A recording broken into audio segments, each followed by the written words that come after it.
I would like the buses to have those ramps automatic, because in that case I could go without a helper. Bus driver can't go out and help me, he mustn't. So I have to have a helper to take the ramp. Using public transport on her own would give Marie-Louise a bit of independence after having been in a wheelchair for 26 years of her life. In Aarhus, the only alternative to public buses are special taxis with ramps. But every wheelchair user is limited to 125 trips per year. Marie-Louise wants to leave her house more than once a week and is lucky enough to have a helper to herself. Some of the people who live in the communities doesn't have a helper.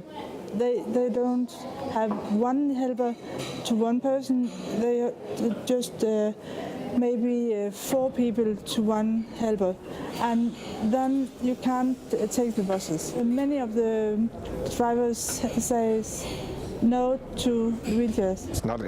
Sometimes there's not enough space, I think, but they can't be any bigger, so they have to drive more often, I think. Denmark joined the UN Convention for the Rights of Disabled People in 2009. According to this convention, people with disabilities are to be treated on an equal level to those without.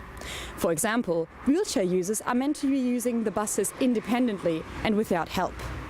The Institute for Human Rights is now investigating whether or not Aarhus is going by new EU law that says you should show an active effort to eliminate those obstacles.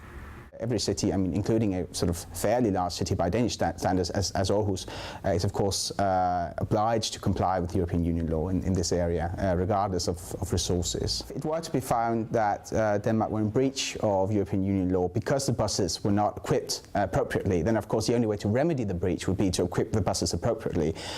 So the only way in which Denmark would eventually avoid the fine or avoid the daily penalties continuously running would be to comply with the judgment and make sure the buses are equipped properly. What struck me is that, as far as I know, Aarhus has fairly recently got relatively new buses. So what struck me was that it wasn't actually thought of when these buses were actually commissioned from a supplier. So I wonder why they didn't think about that when they bought the buses. I want every bus at all to be a low bus, and I want the driver to come and help me until the ramp goes out itself.